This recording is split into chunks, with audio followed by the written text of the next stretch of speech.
qui sont des vidéos, si j'ose dire, de lanceurs d'alerte, pour que le public prenne conscience des dangers qui nous menacent avec l'irruption de l'islam massive dans nos pays, dans nos sociétés. Et je vais illustrer mon propos avec une commune des États-Unis qui jouxte la grande ville de Détroit et où il y a maintenant 65% de musulmans. Lors des dernières élections municipales, il y a donc un conseil municipal à majorité musulmane qui a imposé la charia dans la ville. Alors déjà, avant ça, grâce aux islamo-collabos, en 2004, déjà, il y avait eu autorisation de diffuser l'appel à la prière dans les rues par haut-parleur. Comme les mosquées se sont multipliées, évidemment, c'est devenu intenable, les gens ont protesté, mais c'était trop tard. C'était trop tard, chers amis. C'est ça le problème. Ils ont été donc définitivement obligés de se soumettre. Alors, donc depuis, avec ce nouveau conseil municipal, on a assisté, évidemment, à l'application de la charia. Donc, des boucheries halal, bien sûr, partout. Interdiction de vendre de l'alcool dans un périmètre de plusieurs centaines de mètres autour de la mosquée. Des repas halal dans les cantines. Les fillettes voilées. Des salles de prière pour les musulmans dans les écoles. Des zones où les femmes, donc habillées à l'européenne, n'ont plus le droit de se promener, bien entendu. Tout ça s'est installé progressivement, en douceur, grâce au halal. Le halal est un moyen, c'est le cheval de Troie de l'islamisme et de l'islamisation de nos sociétés.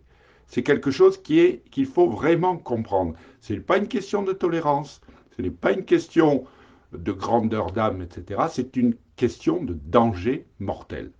Et cette commune d'Amstrank, c'est pas très facile à prononcer, est devenue donc une ville charia compatible et une zone de non-droit pour les Américains.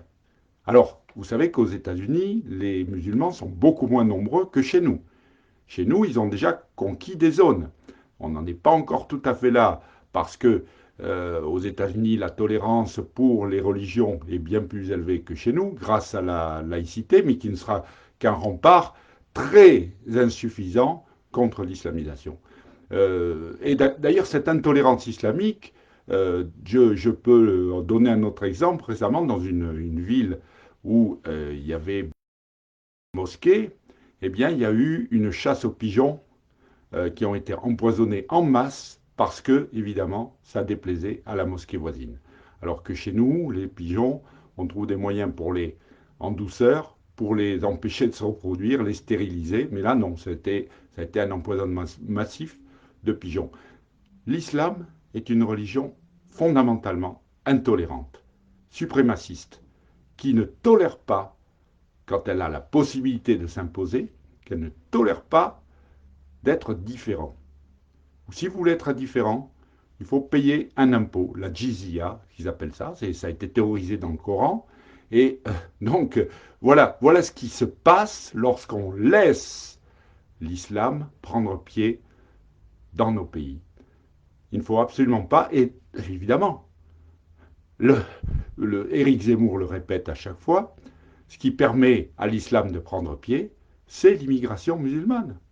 Bien entendu, il faut prendre les choses à leur source, et la source, c'est l'immigration de plus en plus fréquente. D'ailleurs, dans la ville que je vous cite, des réfugiés syriens étaient favorablement étonnés de retrouver dans cette ville des États-Unis la même ambiance, les mêmes choses que dans leur Syrie d'origine. Vous voyez un petit peu où on en est. Alors, chers amis, si je vous dis tout ça, c'est pas pour vous décourager, c'est pour que vous compreniez et que vous agissiez avec tous ceux, ils ne sont pas si nombreux que ça, mais tous ceux qui, sur le plan politique, se battent pour organiser